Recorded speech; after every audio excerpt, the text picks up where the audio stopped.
कर दी, मैंने न्याय व्यवस्था दी थी, तुमने नर्क व्यवस्था कर दी। हर मंजिल थैली कर डाली, गंगा भी मैली कर। वापस आओ, वापस आ जाओ, यहीं बैठ, कृपया बैठ जाओ। ये संभव नहीं है, ये संभव नहीं है साहब, प्लीज माफ करना। मुझे मुलायम सिंह की सरकार होती तो आपकी इस बहादुरी पे आपको इनाम मिलता कि ये वो व्यक्ति है जो हरिओम पवार के कविता पाठ के बीच में उठा। अब मत उठना। मैंने तो अभी खत्म कर रहा हूं जल्दी से, फिर उठे नहीं कोई उठा तो मैं बैठा। मैंने तो समता, जितना कविता आगे बढ़ेगी और गंभीरता मांगता हूं आपकी। देखिए अब थोड़ी उम्र बढ़ गई, मैंने पहले बहुत कविताएं लिखी, नारे लिखे, ऐसी कविताएं लिखी कि मैं जब तक जितनी देर चाहता था नचाता था लोगों को। क्या कह रहे हैं? चार कविता, चार नहीं होंगी, आप बहुत होंगे। चारों एक साथ तो नहीं सुना सकता, एक एक के सुनाऊंगा ना। देखो मैं जाट जरूर हूं, मूर्ख नहीं हूं।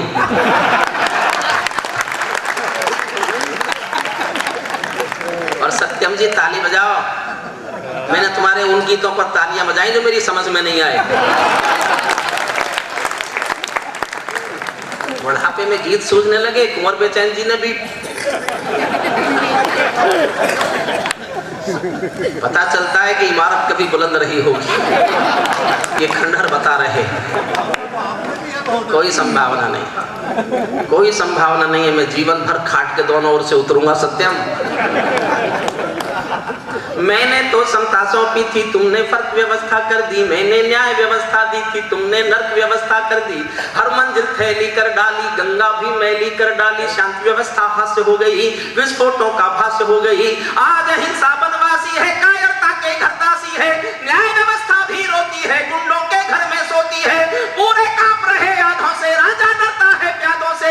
गांधी को गाली मिलती है, डाकू को ताली मिलती है। क्या आपराधिक चलन किया है, क्या आपराधिक चलन किया है, मेरा भी अपहरण किया है। मैं भारत का संविधान हूँ, लाल किले से बोल रहा हूँ। मैं भारत का, दो लाइन पढ़ता हूँ साहब, और एक एक व्यक्ति के दिल में तीर की तरह जाके चुभे, तो एक एक व्यक्ति से तालियों का जोश चाहता हूँ। आपको लगे कि मैं बहुत गंभीर बात कहने जा रहा हूँ, लेकिन आपके दिल में तीर की तरह चुभ जाए तो एक एक व्यक्ति का तालियों का जोश उठे इस पंडाल में, ताकि मैं पूरी कविता समाप्त कर सकूं। गांधी को गाली मिलती है, डाकू को ताली मिलती है। क्या आपराधिक चलन किया है, मेरा भी अपहरण किया है। मैं चोटिल हूँ, छत विक्षत हूँ। मैं चोटिल हूँ, छत विक्षत हूँ। मैंने यूं आघात सहा है, जैसे घायल पड़ा जटायु, हारा थका करहा रहा है। मैं चोटिल हूँ, छत विक्षत हूँ। मैंने यूं आघात सहा है, जैसे घायल पड़ा जटायु, हाया थका करहा रहा है। जिंदा हूँ या मरा पड़ा हूँ, जिंदा हूँ या मरा पड़ा हूँ, अपनी नब्ज टटोल रहा हूँ। मैं भारत का संविधान हूँ, लाल किले से बोल रहा हूँ। मैं भारत का संविधान हूँ, लाल किले से बोल रहा हूँ। मेरे बदकिस्मत लेखे हैं, मैंने काले दिन देखे हैं। मेरे भी जज्बात जले हैं, जब दिल्ली गुजरात जले हैं। मेरे बदकिस्मत लेखे हैं, ध्यान देना एक एक पंक्ति पर, एक एक पंक्ति पर मन मांगता हूँ पूरे सदन का। मेरे बदकिस्मत लेखे हैं, मैंने काले दिन देखे हैं। हिंसा गली गली देखी है, मैंने रेल जली देखी है। संसद पर हमला देखा है, अक्षरधाम जला देखा है। मैं दंगों में जला पड़ा हूँ, आरक्षण से छला पड़ा हूँ। मुझे निठारी नाम मिला है, खूनी नंदी ग्राम मिला है। माथे पर मजबूर लिखा है, सीने पर सिंगूर लिखा है। गर्दन पर जो दाग दिखा है, ये लश्कर का नाम लिखा है। मैं भारत का संविधान, जला पड़ा हूँ, आरक्षण से छला पड़ा हूँ। मुझे निठारी नाम मिला है, खूनी नंदी ग्राम मिला है। माथे पर मजबूर लिखा है, सीने पर सिंगूर लिखा है। गर्दन पर जो दाग दिखा है, ये लश्कर का नाम लिखा है। मेरी पीठ झुकी दिखती है, मेरी सांस रुकी दिखती है। आंखें गंगा यमुना जल है, मेरे सब सूबे घायल हैं। पूरा भारत आग हुआ है, पूरा भारत आग हुआ है। जलियांवाला बाग हुआ है। मैं भारत का संविधान हूँ, लाल किले से बोल रहा हूँ। मैं अपने निर्माताओं के अरमानों को तोल रहा हूँ। मैं भारत का संविधान हूँ, लाल किले से। एक लाइन पे कविता लिखी थी मैंने, एक पंक्ति ने सोने नहीं दिया कई दिन। कितने दिन जगा एक पंक्ति पर, एक ही पंक्ति मेरे दिल में चुभती थी तीर की तरह। जब मैंने कविता लिख ली तब सोया। एक पंक्ति पर पूरे सदन का प्यार मांगता हूं। मेरा गलत अर्थ करते हो, मेरा गलत अर्थ करते हो, सब गुणगान व्यर्थ करते हो, मेरा गलत अर्थ करते हो, सब गुणगान व्यर्थ करते हो। खूनी फाग मनाते तुम हो, मुझ पर दाग लगाते तुम हो, मुझ में खोट समझने वालों, मुझको वोट समझने वालों। पहरेदारों आंखें खोलो, दिल पर हाथ रखो, फिर बोलो जैसा हिंदुस्तान दिखा है, जैसा हिंदुस्तान दिखा है, ऐसा मुझ में कहां लिखा है। भारत का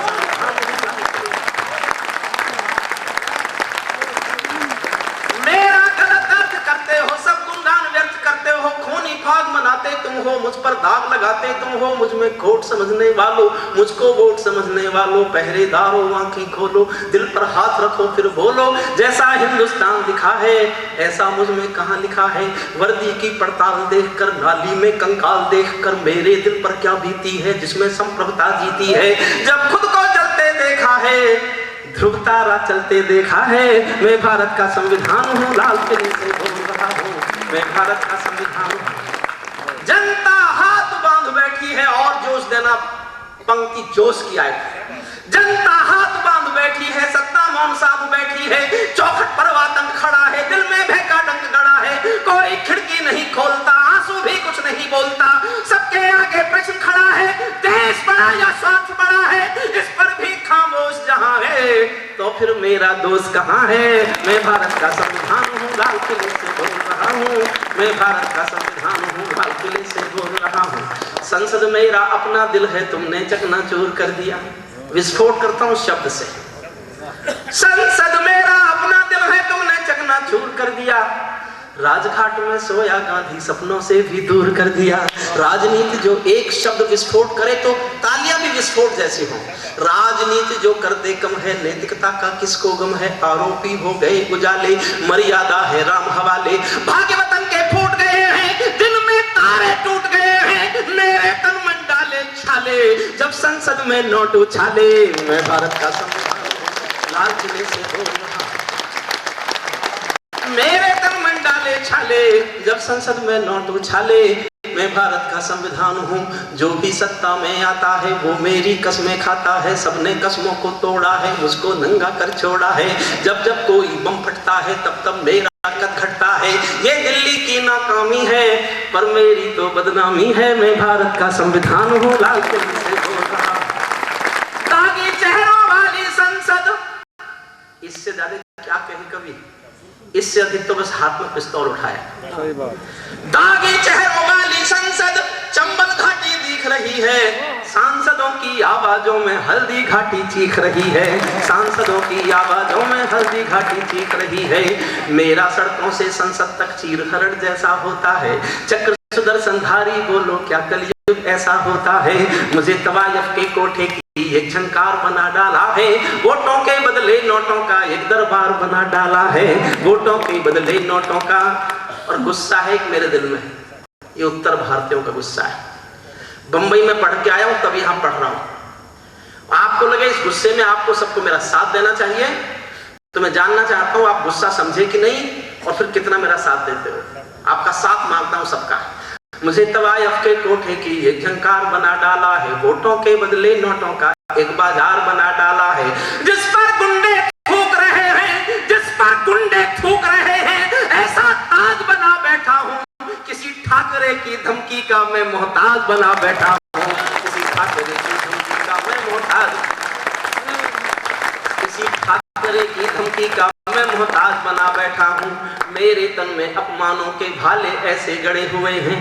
बहुत बड़ा गीतकार है दयाशंकर अष्ट, जिन्होंने उनका वैदेही खंडका में पढ़ा हो, उनको पता होगा कि आपके यहाँ एक इतना बड़ा गीतकार बसता है, लेकिन उसके पेट में जो रहता है वो उसके गीतकार को ऊपर नहीं आने देता।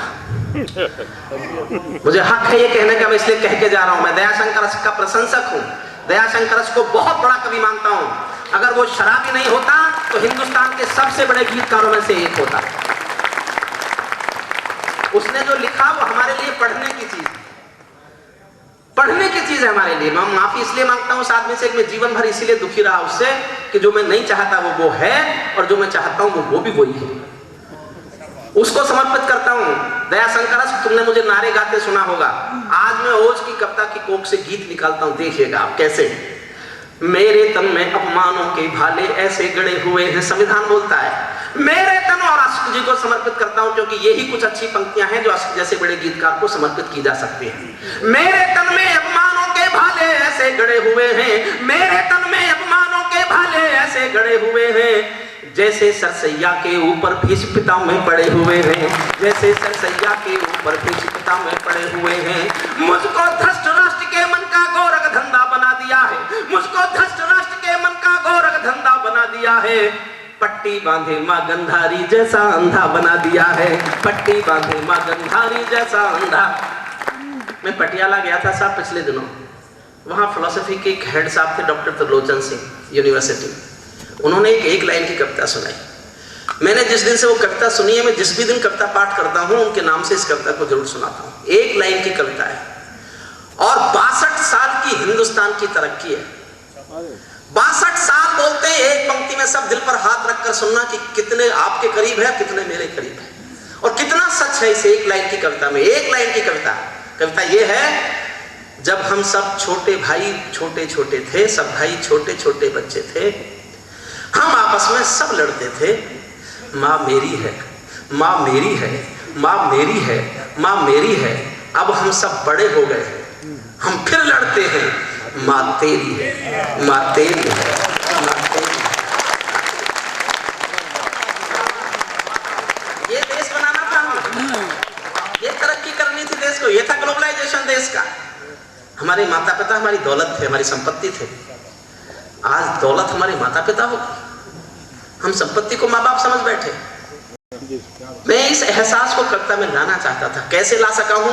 पूरे सदन का प्यार मांगता हूं। मैंने इस एहसास को कविता में पिरोया है। कैसे पिरोया है? डॉक्टर कुंवर बेचन साहब आपको सौंपता हूं पंक्ति और आपका प्यार मांगता हूं, सुनिएगा। मेरे तन में अपमानों के भाले ऐसे गड़े हुए हैं, जैसे सरसैया के ऊपर भीष पिता में पड़े हुए हैं। मुझको धृष्ट राष्ट्र के मन का गोरख धंधा बना दिया है, पट्टी बांधे माँ गंधारी जैसा अंधा बना दिया है। मेरे पहरेदारों ने ही पथ में बोए ऐसे कांटे, जैसे कोई बेटा बूढ़ी माँ को मार गया हो चांटे, जैसे कोई बेटा बूढ़ी माँ को मार गया हो चांटे। छोटे कद के अवतारों ने मुझको बौना समझ लिया है, अपनी अपनी खुदगर्जी के लिए खिलौना समझ लिया है। मैं लोहू में लथपथ होकर, मैं लोहू में लथपथ होकर जनपथ हर पथ डोल रहा हूँ। मैं भारत का संविधान हूँ, लाल किले से बोल रहा हूँ। मैं भारत का संविधान हूँ, लाल किले। इतना सुनना था कि मैंने आंख खोल के कहा संविधान से कि देखो भाई, तुमको इतना निराश नहीं होना चाहिए।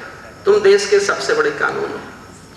तुम अगर इतना निराश हताश हो जाओगे तो कैसे काम चलेगा? तो संविधान को लगा कि जैसे हाँ उससे कुछ गलती हो रही है, तो उसने आंख पोंछी, अपने चेहरे की धूल झाड़ी और फिर जो बोला अंत में वो मेरे तेवर में बोला। समाप्त करता हूं कविता। उस संविधान फिर उत्तर देता है, लेकिन मेरे तेवर में देता है। जो लोग मुझे पहली बार सुन रहे हैं वो समझ ले मेरा एक ही तेवर रहा जीवन भर कविताएं लिखने का। मैं वो कलम नहीं हूं जो बिक जाती हो दरबारों में, मैं शब्दों की दीप सिखाऊं अंधियारे चौबारों में। मैं वाणी का राजदूत हूं, सच पर मरने वाला हूं, डाकू को डाकू कहने की हिम्मत करने वाला हूं, डाकू को डाकू कहने की हिम्मत करने वाला हूं। मेरी कलम वचन देती है अंधियारों से लड़ने की, राजमहल के राजमुकुट के आगे तन करड़ने की। उसका मर जाना ही अच्छा है जो खुददार नहीं। देश जले मैं कुछ ना बोलूं, मैं ऐसा गद्दार नहीं हूं। देश जले मैं कुछ ना बोलूं, मैं ऐसा गद्दार नहीं। मैं शब्दों की क्रांति ज्वाल हूं, वर्तमान को गाऊंगा। जिस दिन मेरी आग बुझेगी मैं उस दिन मर जाऊंगा। इसीलिए मैं इंकलाब के स्वर की एक निशानी हूं। गाते गाते अंगारा हूं, लिखते लिखते पानी हूं, गाते गाते। अंत में संविधान जवाब देता है, लेकिन मेरे तेवर में बोलता है, लेकिन अभी समय बाकी है। होश आ गया संविधान को, क्योंकि उसमें कोई कमी नहीं है। मैं जानता हूं, मैंने संविधान पढ़ाता हूं मैं। हमने पूरी दुनिया में जो जो अच्छा था वो सब चुराया और अपना संविधान अच्छा बनाया। कमी पहरेदारों की, संविधान में कोई कमी नहीं। हम ठीक से उसको समझ नहीं पाए और ठीक से उसका पालन नहीं कर पाए। अंत में वो ये भाषा बोलता है बस, लेकिन अभी समय बाकी है। समर्थन चाहूंगा, थोड़ी गंभीर बात। लेकिन अभी समय बाकी है, 2.5 अरब हाथों का बल दो, जिनसे मेरी रक्षा ना हो ऐसे पहरेदार बदल दो, जिनसे मेरी रक्षा ना हो ऐसे पहरेदार बदल दो। जिनको मुझसे प्यार नहीं है वो मुझ पर भाषण मत देना, जिनके दिल में देश नहीं है उनको सिंहासन मत देना, जिनके दिल में देश नहीं है उनको सिंहासन मत देना। नेताओं के पाप पुण्य से मेरा वर्तमान मत आंको, मैं अखंडता का मंदिर हूँ मेरे अंतर मन में झांको। मैं वैधानिक शिलालेख हूँ, दल बदलो औजार नहीं हूँ, और दलालों की मंडी का मैं शेयर बाजार नहीं हूँ। लाल किले पर जब मर्दानी भाषा में बोला जाएगा, ये कहना चाहता है हरिओम पवार, लाल किले पर जब मर्दानी भाषा में बोला जाएगा, मुझ में कितना बल होता है ये उस दिन तोला जाएगा, मुझ में कितना बल होता है ये उस दिन तो। मैं जनगण मन की धड़कन हूँ, मैं खुद में कमजोर नहीं हूँ, कोठे पर बिक जाने वाला मैं सिक्कों का शोर नहीं हूँ, झंझावातों से घबरा कर झुकने वाला दौर नहीं हूँ, पूरी दुनिया को बतला दो भारत हूँ कोई और नहीं हूँ, ये डंके की चोट बता दो दिल्ली हूँ लाहौर नहीं हूँ, ये डंके की चोट बता दो दिल्ली हूँ लाहौर नहीं हूँ। आतंकों से लड़ने वाला मुझको शक्तिमान बना लो, मुझको अपना राम समझकर जनता को हनुमान बना लो। मेरे बेटे मुझ में लिखे, अंतिम पंक्तियां पढ़ता हूँ, प्रणाम करता हूँ आपको हाथ जोड़कर। मेरे बेटे मुझ में लिखे कर्तव्यों पर शैदा होंगे, मेरी कोख बचा कर रखना जेपी गांधी पैदा होंगे। शायद नया खून जागेगा, शायद नया खून जागेगा, इसीलिए मैं खोल रहा हूँ मैं भारत का पहले वो सुनाता हूँ।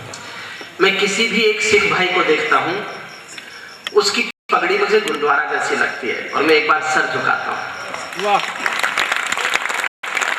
सरदार जी, शायद आपको भी नहीं पता हो, मैं बता के जाता हूँ आपको, मैंने इतिहास पढ़ा है।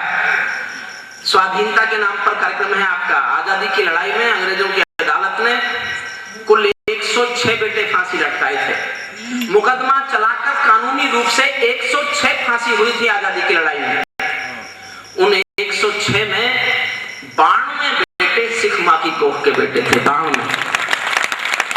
उस कौम का इतना बड़ा कर्ज हिंदुस्तान की आजादी पर है जिसको कभी चुकाया नहीं जा सकता। इसलिए किसी भी सिख भाई की पगड़ी मेरे लिए बहुत विशेष महत्व रखती है। मैंने कभी कविता लिखी थी, हम कर्जा खाए बैठे हैं गुरु गोविंद की कुर्बानी का, हम क्या एहसान चुकाएंगे उनकी आंखों के पानी का, हम उनकी पूजा करते हैं आजादी के आधारों में, जिनके आगे जिनके दो दो बेटे चिन गए दीवारों में, जिनके आगे। एक मैं सहज सी कविता सुनाता हूँ आपको, बहुत सहज, जो मैंने भी लिखी नहीं, और ऐसी कविता आप भी लिख सकते हो, बहुत सहज, बहुत सरल। सत्यम जी आ जाओ आगे, आ जाओ, नहीं फिर गीत लिखोगे आप। ये बहुत अच्छा लक्षण है, कोई 55 साल की उम्र में गीत लिखने लगे। तो एक तो इसका कारण यह है कि उसने बचपन में नहीं लिखे, नए दौर में आके उसके भीतर प्रेम का श्लोक फूट गया और उसको बाकी सब निरर्थक लगने लगा। ये अध्यात्म की ओर जाने वाला रास्ता है, ये कुछ दिन में पीला हो जाएगा और फिर गेहुआ, और फिर रास्ता मेरठ से इधर नहीं आएगा, हरिद्वार की तरफ जाएगा। आओ, ये बहुत इतनी सहज कविता सुनाता हूं कि आप कहेंगे कि ये भी कविता हो सकती है, और आप कहेंगे कि इससे अच्छी हो ही नहीं सकती। आओ गाली गाली खेले दिल्ली के दरबार, और वहां क्या होता है, यही होता है ना, एक एक लाइन में सब कुछ कहूंगा मैं। एक इधर आ जाए, सुनील कहाँ है, नहीं जाएगा तो कहाँ, लिफाफा थोड़ा दे दिया होगा। देखिए मैं एक बात और बताता हूँ, जैसा सुनील जोगी ने बताया था, मैंने एक कुछ दिनों पहले ट्रस्ट बनाया। मैं कविता से जो पैसे कमाता हूँ, मेरी कैसेट, मेरी सीडी, मेरी किताब बिकने से जितना भी पैसा आता है, वो सब पैसा मेरे घर नहीं जाता। एक ट्रस्ट है मेरठ में, वाणी फाउंडेशन, जो गरीब बच्चों की मदद करता है। उस ट्रस्ट के लिए मैं सारा पैसा कमाता हूँ, और उस ट्रस्ट के माध्यम से 31,000 रुपए का एक पुरस्कार देते हैं हर साल वीर रस के उस कवि को जिसकी उम्र मुझसे छोटी है। हम ऐसे 7 पुरस्कार दे चुके हैं। हर साल एक कवि को पुरस्कार दिया जाता है। सत्यम जी 1-2 साल और रोज पढ़ लो, जब 31,000 पल्ले पढ़ गए तो उसके बाद गीत पढ़ने लगा। तो जो आज उस जो मेरे ट्रस्ट के महा खजांची हैं आज आए हैं और अपने सीडी कैसेट किताब लेके आए। जो लोग लेना चाहते हैं वो ये सोच के लें कि ये पैसा आपका उस यज्ञ में जाएगा। मैंने बचे हुए जीवन में मैं नेता नहीं बनना चाहता और कुछ भी नहीं चाहता। मैं सिर्फ कुछ मजलूम मजदूर गरीब बच्चों के लिए मदद करने की जीवन बिताना चाहता हूँ। मैंने पिछले दिनों उड़ीसा में एक ऐसी भूख का दृश्य देखा था, उसके बाद मैंने कविता लिखी और उसके बाद से मैंने उस पैसे को सब उस ट्रस्ट को देना शुरू किया, कैसेट सीडी के किताब के। जो इस समय हम कोशिश करते हैं कि हमारे दरबार से कोई गरीब बच्चा वापस नहीं लौटे। अभी तक तो हम सफल हुए हैं। हम चाहते हैं कि हम और अधिक मदद कर सकें। उसके लिए हम पैसा किसी से नहीं मांगते, बस हमारा सीडी खरीद लीजिए, किताब खरीद लीजिए और वो पैसा ये समझ कर खरीद लीजिए कि आपका पैसा उस यज्ञ में चला गया जो गरीब बच्चों के लिए है। आज पीछे एक गाड़ी है, वहाँ आपको मिल जाएंगे। प्रोग्राम जब समाप्त हो जाए तब कुछ लोग ले सकते हैं। 1 सीडी लें, 2 लें, 3 लें, 4 लें। 6 सीडी मेरी रिलीज हो गई है बाबा रामदेव जी के यहाँ से और पुस्तक है, कैसेट्स हैं। ये कॉमर्शियल ब्रेक था जो समाप्त हो गया। सब माफी चाहता हूँ। ये मैंने इंद्र प्रकाश अकेला को ये बात कहने के लिए पैसे तक दिए थे लेकिन कहीं नहीं उसने वापस दूंगा और क्या बैठे, कोई जाएगा नहीं तो चलेगा।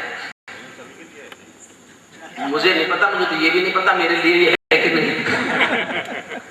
आओ आओ गाली गाली खेले दिल्ली के दरबार, आओ गाली गाली खेले दिल्ली के दरबार में, आओ चोर मवाली खेले दिल्ली के दरबार में, साधु चिमटे और कमंडल दिल्ली के दरबार में, मछली बाजारों से हलचल दिल्ली के दरबार में, जात धर्म के पैगंबर है दिल्ली के दरबार में। एक पंक्ति तो उछलना, जात धर्म के पैगंबर है दिल्ली के दरबार में, सब गांधी जी के बंदर हैं दिल्ली के दरबार में, सब गांधी जी के बंदर हैं दिल्ली के दरबार में, सब गांधी जी के बंदर हैं दिल्ली के दरबार में, साधु मुल्ला ग्रंथी काजी दिल्ली के दरबार में, सबका मजहब सौदेबाजी दिल्ली के दरबार में, सबने उल्टा पाठ किया है दिल्ली के दरबार में, 16 दूनी 8 किया है दिल्ली के दरबार में।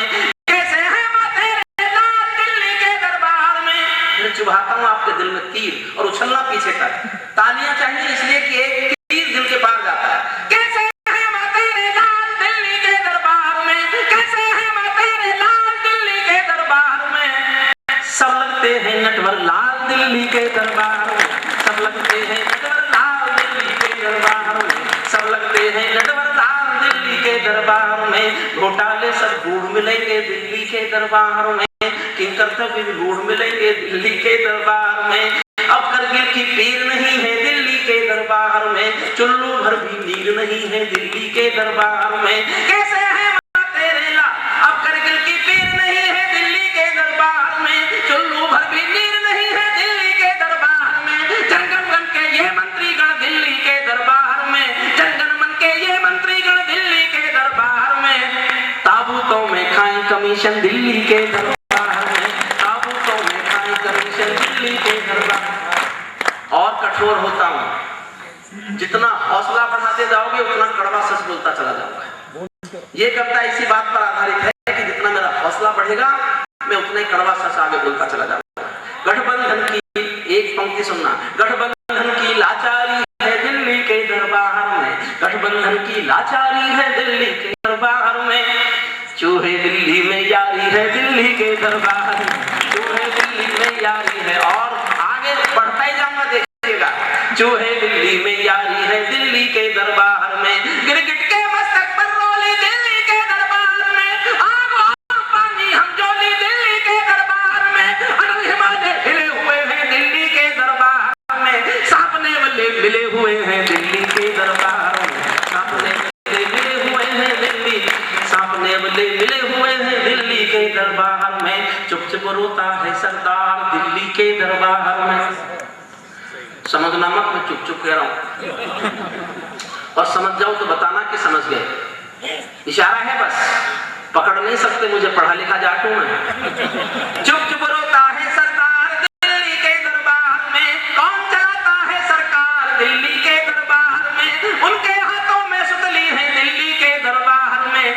बाकी सब तो कठपुतली है दिल्ली के दरबार में, बाकी सब तो कठपुतली है दिल्ली के दरबार में। अडवाणी जी की ललकार दिल्ली के दरबार में। ये ऐसे नेता हैं कुछ, पाकिस्तान गए जिन्ना की मजार पर फूल चढ़ाने और अपनी पे चढ़ाई आए। अडवाणी जी की ललकार दिल्ली के दरबार में, लेके जिन्ना और मजार दिल्ली के दरबार में, बड़े पुरोधा अपने हंता दिल्ली के दरबार में।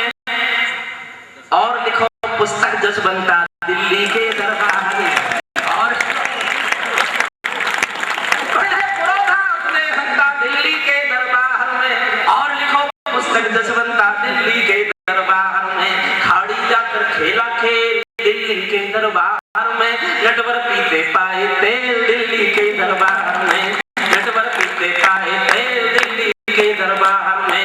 राज धर्म सोता रहता है दिल्ली के दरबार में, राजघाट रोता रहता है दिल्ली के दरबार में। पीर कराहों की बरसात दिल्ली के दरबार में, जले गोधरा व गुजरात दिल्ली के दरबार में। आंसू आंसू अक्षरधाम दिल्ली के दरबार में, ईश्वर के घर में कोहराम दिल्ली के दरबार में। बेशर्मी का दाग पड़ा है दिल्ली के दरबार में, लाल किले में खून पड़ा है दिल्ली के दरबार में, लाल किले में खून पड़ा है दिल्ली के दरबार में। घायल तुलसी सूर कबीरा दिल्ली के दरबार में। 4 लाइन सुनना साहब, अगर 100 साल के बाद इस देश का इतिहास पढ़ा किसी शर्मदार पीढ़ी ने, जो इस समय उपराष्ट्रपति पद के चुनाव में ऐसे लोग खड़े हुए जो राष्ट्रगान पर खड़े नहीं होते। मीरा दिल्ली के दरबार में, शेम शेम सौ धिक्कार दिल्ली के दरबार में। वंदे मातरम को इनकार दिल्ली के दरबार में, वंदे मातरम को इनकार दिल्ली के दरबार में। निर्धन की फरियाद नहीं है दिल्ली के दरबार में, कोई भी आजाद नहीं है दिल्ली के दरबार में। घायल हर परिवेश पड़ा है दिल्ली के दरबार में, मेरा भूखा देश खड़ा है दिल्ली के दरबार में।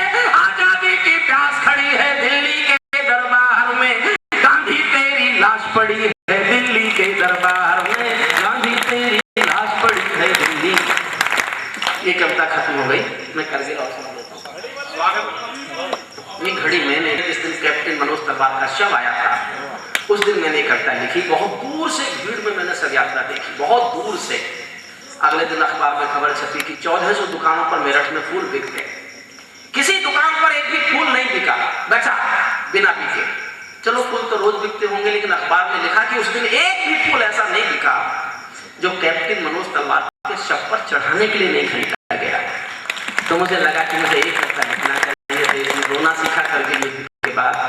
और ये आयुध निर्माणी है उन बेटों के लिए जो सीमा पर लड़ते हैं, उनके लिए हथियार आप बनाते हैं, गोला बारूद आप बनाते हैं। इसलिए इस कविता को यहाँ पढ़ना सर्वाधिक उपयुक्त स्थल है, इससे अधिक उपयुक्त स्थल इस कविता के लिए शायद कोई नहीं हो सकता जहाँ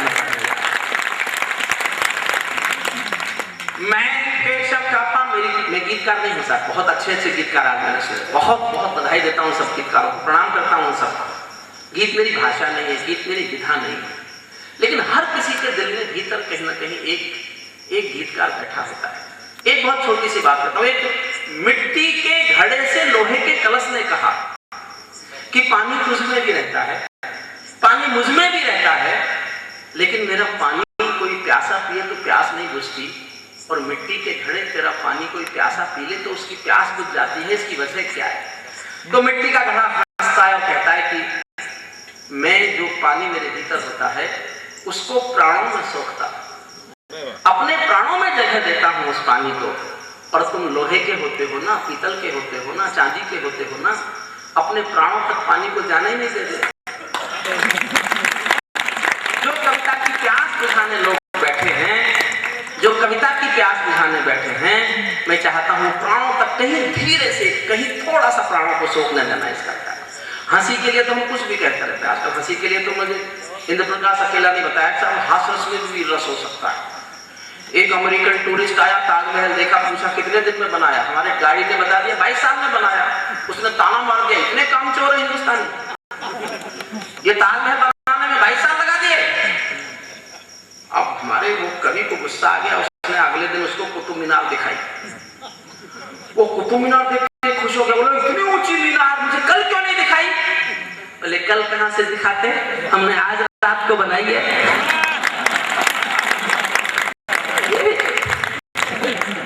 और देखो मैं आपको एक रहस्य का हाथ से सुना के जा रहा हूँ, एक अलग ही रहस्य का काम आएगा। एक व्यक्ति एक दुकान में गया, मुझे कहा मुझे कुछ ऐसी चीज दो जो अद्भुत हो। तो दुकानदार ने कहा एक चाइना मूर्ति आई है चूहे की, ये खरीद लो। उस व्यक्ति ने खरीद ली। जैसे ही खरीद के चला तो शहर के सारे चूहे उसके पीछे पड़ गए। वो मूर्ति लेके भागा तो चूहे पीछे पीछे भाग लिए। उसने घबरा के मूर्ति कुएं में फेंक दी तो सारे चूहे कुएं में कूद गए। उस व्यक्ति को ज्ञान हो गया। वो दौड़ के वापस दुकान में गया और जाके बोला किसी नेता की मूर्ति है क्या?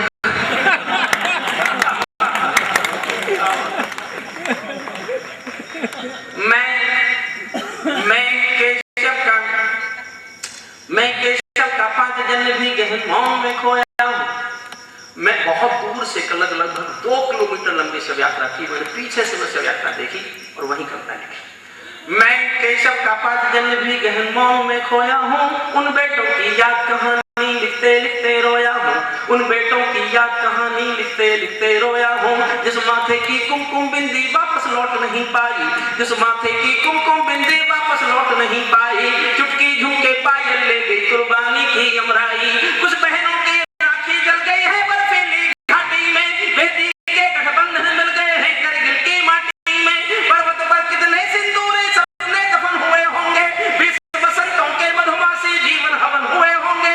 टूटी चूड़ी धुला महावर उठा कंगन हाथों का, कोई मोल नहीं दे सकता बासंती जज्बातों का, कोई मोल नहीं दे सकता।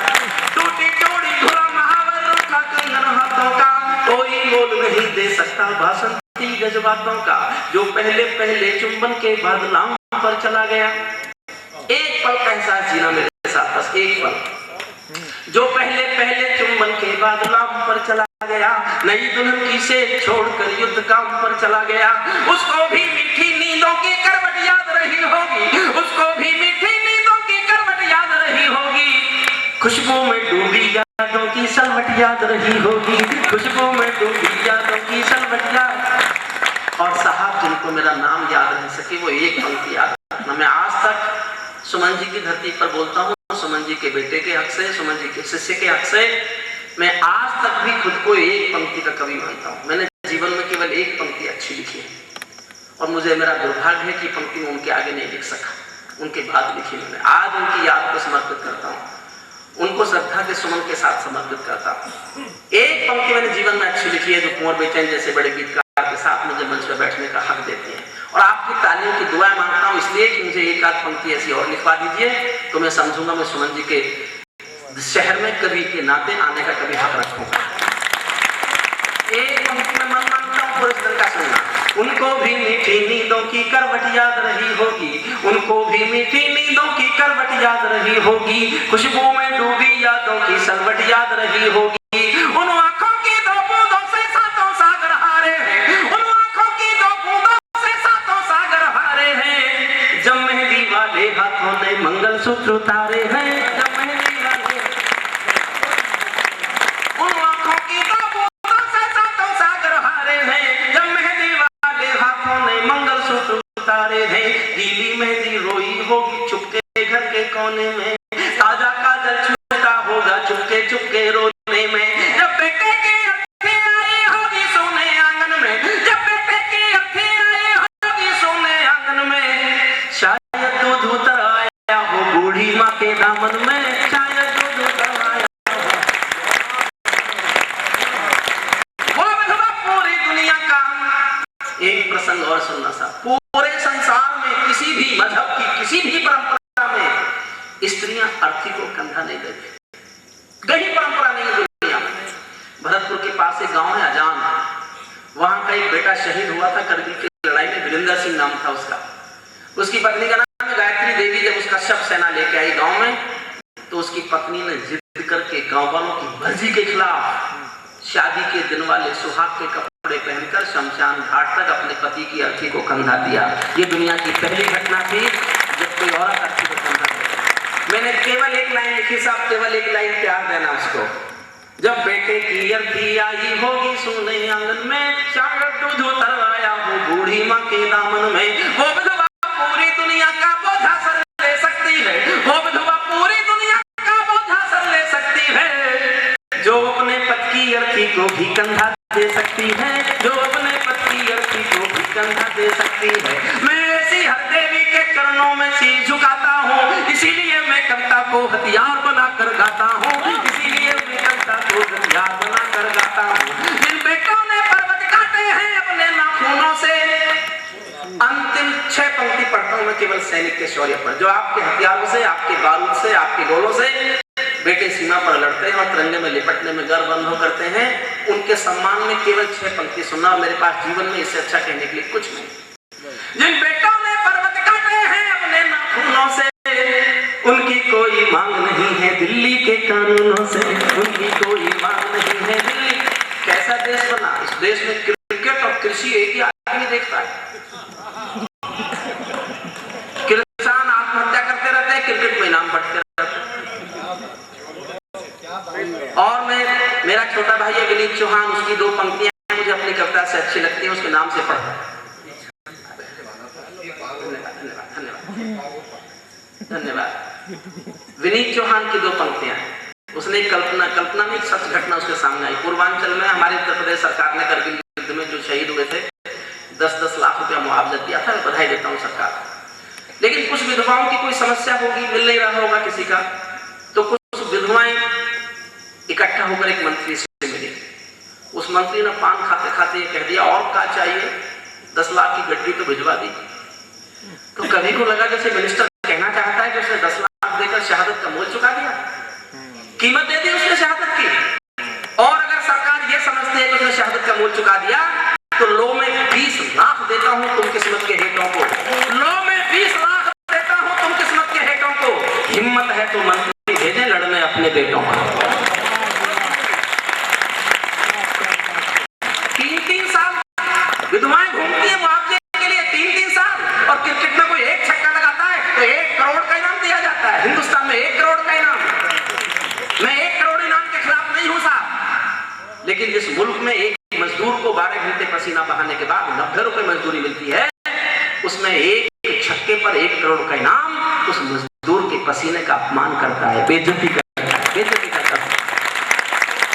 इसलिए मैं कहना चाहता हूं, जिन बेटों ने पर्वत काटे हैं अपने नाखूनों से, जिन बेटों ने पर्वत काटे हैं अपने नाखूनों से, उनकी कोई मांग नहीं है दिल्ली के कानूनों से। जो सैनिक सीमा रेखा पर ध्रुव तारा बन जाता है, उस कुर्बानी के दीपक से सूरज भी शर्माता है। दहानों पर तोपों के जो सीने अड़ जाते हैं, उनकी गाथा लिखने को अंबर छोटे पड़ जाते हैं, उनके लिए हिमालय कंधा देने को झुक जाता है। कुछ पल को सागर की लहरों का गर्जन रुक जाता है, उस सैनिक के शव का दर्शन तीरथ जैसा होता है, चित्र शहीदों का मंदिर की मूरत जैसा होता है, चित्र शहीदों का मंदिर की। देखिए सच्चा है अपना प्यार तो क्या इस जहां का डर, गुलबन के गुलिस्ता में फिर खिलेंगे हम, अब बिछड़ रहे हैं कोई तंज मत करो, फिर बाहर आएंगे तो फिर मिलेंगे हम, सितारों को आंखों में महफूज रख लो, बड़ी दूर तक रात ही रात होगी, मुसाफिर हो तुम भी, मुसाफिर हैं हम भी, इसी मोड़ पर फिर मुलाकात होगी। जो और सुनना चाहते हैं मुझे मेरी सीढ़ी ले सकते हैं। मैं संजय गुप्ता जी महाप्रबंधक महोदय, देखिए आपके सबसे बड़े अधिकारी अंत तक यहाँ बैठे, किसको ले गया, जसवंत जी को ले गया, किसका बोले चाहते हो आप आपके मुंह से सुनना। एक क्षण सुना देता हूँ मैं उसका बस।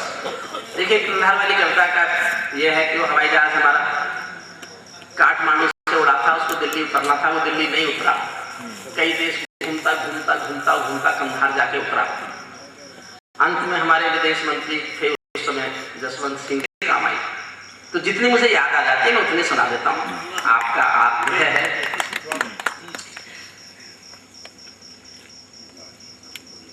हाँ वो कह रहे हैं कि लास्ट करो जल्दी।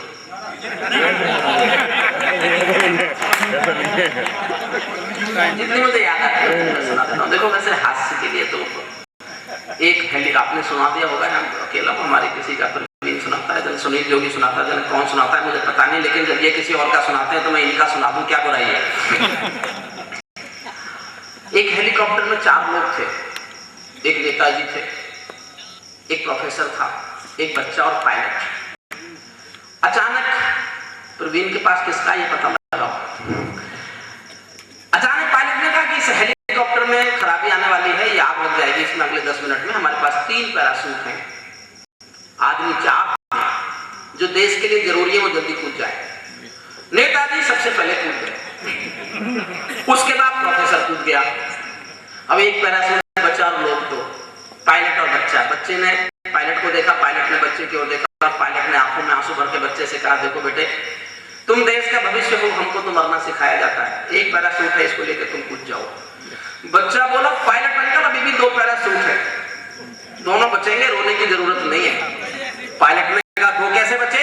बोले 2 ऐसे बचे कि नेताजी तो जल्दबाजी में मेरा बस्ता लेके कूद गए।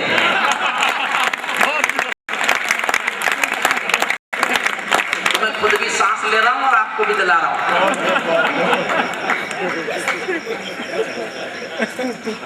उस मिनिस्टर को सुनाने के लिए कविता लिखी थी साहब, आप सुन लीजिए। इन भाइयों को अपने त्यागी जी को बधाई देता हूँ, याद कर लूंगा। जो कविता है बहुत दिन पुरानी, देखिए 2000 की कविता है, जैसी घटना घटी मैंने कभी लिख दी थी। मैं ताजों के लिए समर्पण बंधन गीत नहीं गाता, मैं ताजों के लिए समर्पण बंधन गीत नहीं गाता, दरबारों के लिए कभी अभिनंदन गीत नहीं गाता, कौन भले हो जाऊं लेकिन मौन नहीं हो सकता मैं।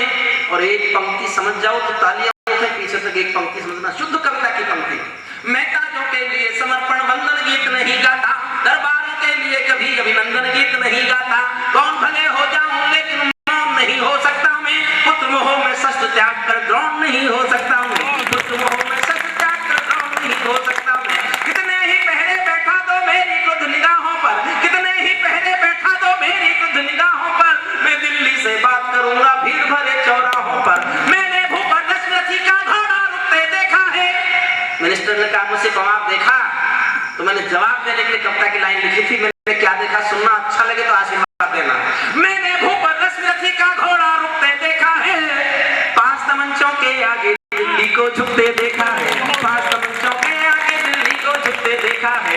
मैं दिनकर का वंशज दिल्ली को दर्पण दिखलाता हूँ, इसीलिए मैं केवल अग्निगंधा की सुनाता हूँ, इसीलिए मैं केवल अग्निगंधा की सुनाता हूँ। जब भारत का याद खड़ा था कंधारों की धरती पर, असमंजसता बनी हुई थी भारतीयों की मुक्ति पर, भीम छिपा कर मुंह बैठे थे बेशर्मी के दामन में, अर्जुन का गंडीव पड़ा था कायरता के आंगन में, रावण वटहास करता था पंचवटी की राहों में, राम घिरेला 4 खड़े थे गठबंधन की बाहों में, राम घिरेला 4 खड़े थे गठबंधन की बाहों में, हम हमदर्दी खोज रहे थे काबुल वाले डेरों में। फिर पंक्ति मदद मांगती है आपकी, हम हमदर्दी खोज रहे थे काबुल वाले डेरों में, हमने टोपी जाकर रख दी अफगानों के पैरों में, हमने टोपी जाकर रख दी अफगानों के पैरों में, जो अफगानी आतंकों की शैली करते देखे थे, इनके बाद केसर की क्यारी तक बढ़ते देखे थे, जो दामन में वो सामाला दे छिपा कर बैठे थे,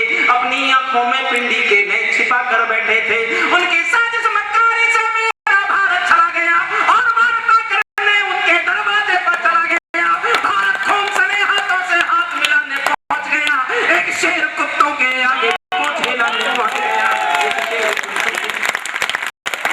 एक शेर कुत्तों के आगे पूंछ हिलाने पहुंच गया। अफगानी चेहरे पर कुचले मन के भीतर काले थे, तालिबान के सारे पासे मामा शकनी वाले थे, उनसे कोई आशा करना दिल्ली की नादानी थी, इस चौसर में हार युधिष्ठिर की निश्चित हो जानी थी, इस चौसर में हार युधिष्ठिर की निश्चित हो जानी थी।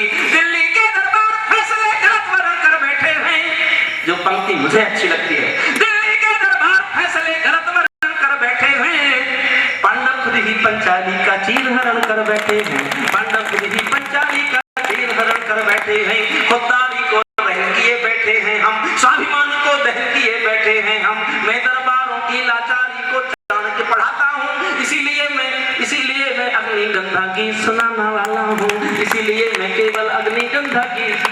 दूसरा छंद और सुन लीजिए, जिनके दिल में दया नहीं उमड़ी रमजान महीने में।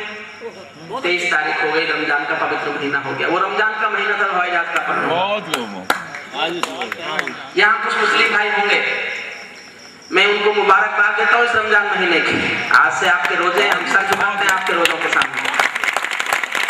मैं सिर्फ एक बात कहना चाहता हूँ, वो रमजान का महीना था और रमजान के पवित्र महीने में कोई मुसलमान अगर किसी मासूम का अपहरण करके उसकी हत्या कर दे, वो कुछ भी हो सकता है, सच्चा मुसलमान नहीं हो सकता।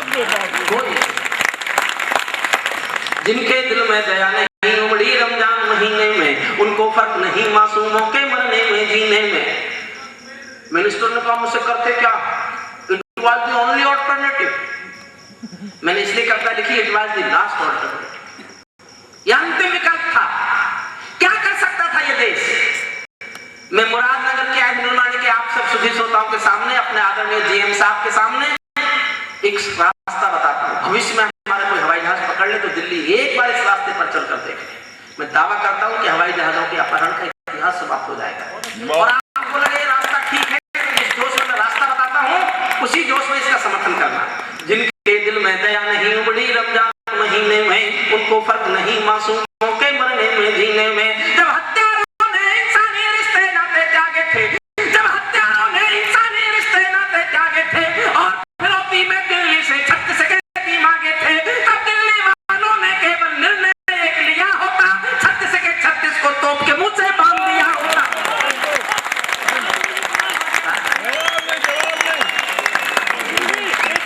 36 के 36 को तोप के मुंह से बांध लिया। और ये अहिंसक कविता है, केवल बांधा है और कुछ नहीं किया। 36 के 36 को तोप के मुंह से बांध लिया होता और चुनौती देती होती सीधे रावलपिंडी को।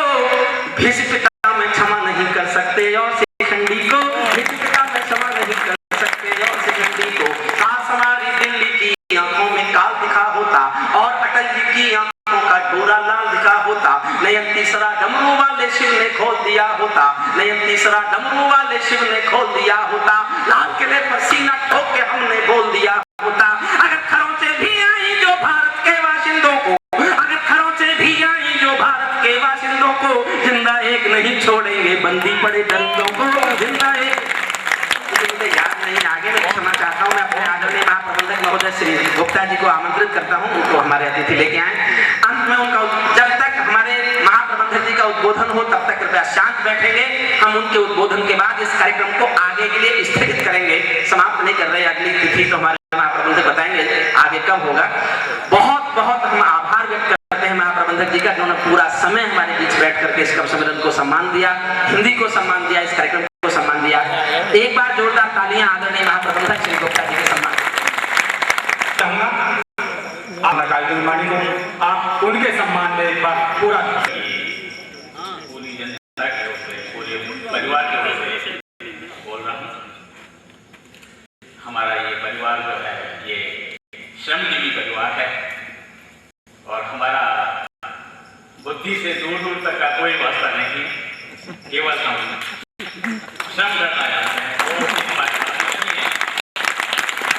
आज हम इतने बुद्धिजीवी कवियों के बीच में इनको अपने बीच में पाकर के शायद हमें संपूर्ण व्यक्तित्व हमारा निकट के आया है। मैं पूरी जनता की ओर से, अपनी ओर से सभी आमंत्रित सम्मानीय कवियों का बहुत बहुत स्वागत, बहुत बहुत अभिनंदन करता हूँ, बहुत बहुत धन्यवाद देता हूँ कि उन्होंने हमारी मुरादनगर के परिवार को एक बहुत ही शिक्षाप्रद और मनोरंजक शाम प्रदान की है। मैं बहुत बहुत धन्यवाद, बहुत बहुत इनका आभारी हूँ कि इन्होंने हमें इतना अच्छा उद्बोधन दिया है, इतना एक शिक्षा का संदेश दिया। मैंने हरिओम कव्वाली को कई बार आस्था चैनल पर सुना है और जब तक इनका काव्य पाठ खत्म नहीं हुआ, शायद आपको 2 या 3 भी बज गए होंगे, मैंने पूरा सुना है। और मन में एक इच्छा थी कि कभी अगर कव्वाली को सुनने का मौका मिला तो शायद मैं अपने आप को बहुत ही धन्यवाद कर दूंगा। और मुझे नहीं आशा थी इतना जल्दी मुझे ये मौका मिल जाएगा कि परिवार के दर्शन हो पाएंगे।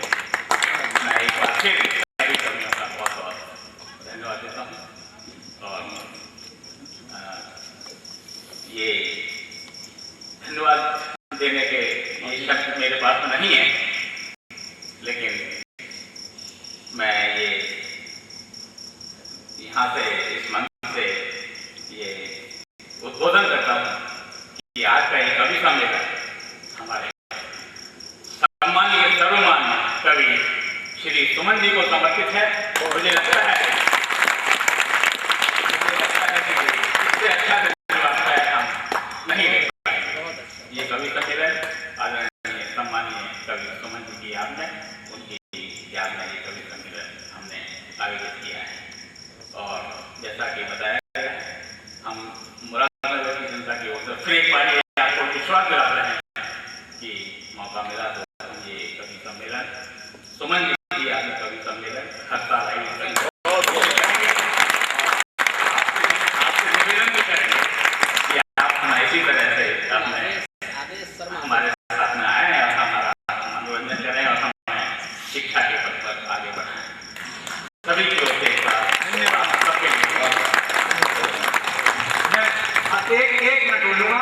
माननीय हमारे डॉक्टर कोरबेचर साहब, पवार साहब, आपसे अनुरोध, सभी कवियों की ओर से, हमारे अतिथि महोदय का पूरे सदन की ओर से आप सम्मान करेंगे। माननीय डॉक्टर कोरबेचर साहब अध्यक्षता कर रहे हैं और उनके साथ साथ मेरा अनुरोध है हमारे बीएन अग्रवाल साहब, सांडिल साहब, वो भी आगे आ जाए। पूरे सदन की ओर से उनका ये अभिनंदन है कि वो भी मंच पर आ जाएं। आदरणीय विमला गुप्ता जी जो आज हमारी विशेष अतिथि है, उनका मंच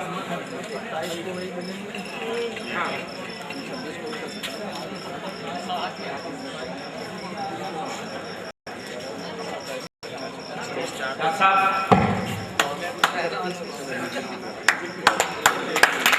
ये पूरी जनता की तरफ से, मंच की तरफ से अपने अतिथियों का अभिनंदन, स्वागत, उनका उद्बोधन शिरोधार्य।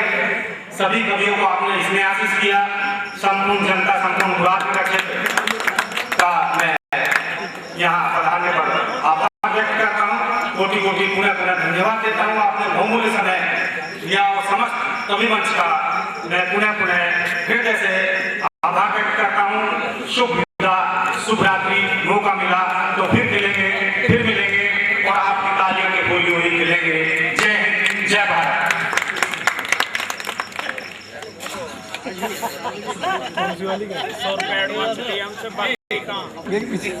ईमानदारी इनकी है कि तुम पीछे आ जाओ।